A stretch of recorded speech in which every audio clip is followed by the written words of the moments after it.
All right, Katie, thanks so much. Well, now that winter is finally here, are you cooking more for the holidays or lighting your fireplace? Well, before you do, you may want to take some precautions. Here with us today is Linwood Hayes, Co-Medical Director of Crozer Keystone Health Systems Burn Center. Linwood, nice to see you. Good to see you. Now, you might want to know about some specific burn injuries that you see this time of year. What type of injuries do you see this time of year? I understand you were in surgery right before you came here. Is that correct? Yes, I was. What type of injuries do you see this type of year? Well, at this type of year, you see the things that are common, such as fireplace injuries, because it's a ubiquitous problem. Sometimes people forget to open the flue. Sometimes people forget to put a grate in front of the fireplace.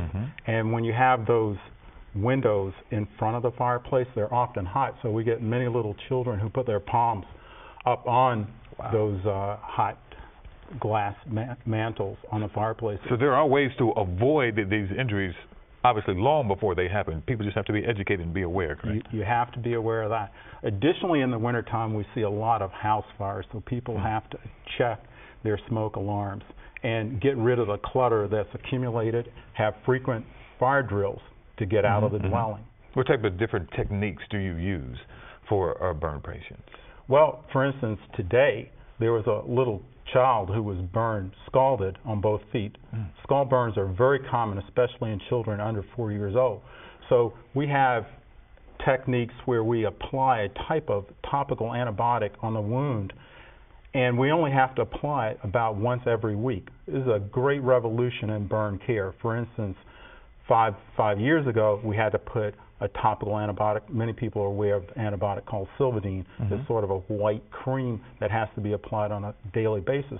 Whereas in this little child, we applied it last week and we changed it this week. So it's a big change in care, and we don't have to hurt that child every day. Now, when you talk about topical, I remember as a kid, and I know it's wrong probably, but I always heard as a kid, Mom would always say, put butter on it. Put butter like on a little burn. That doesn't really do anything, does it?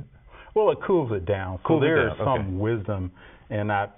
I guess you'd say old wives' tale. Yeah, right. I won't be sexist. I understand. But yes, you would use cool water on the burn injury, not ice, because that might accentuate the wound.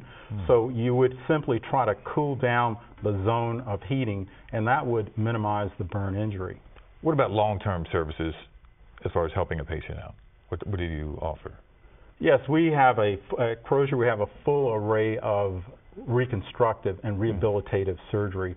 So many people will have horrible disfiguring scars, and they may also have some functional problems such as contractures where they can't open the hand or move the limb. But our plastic surgeons will step in and do significant and very, very great cosmetic work to help these people who are horribly disfigured.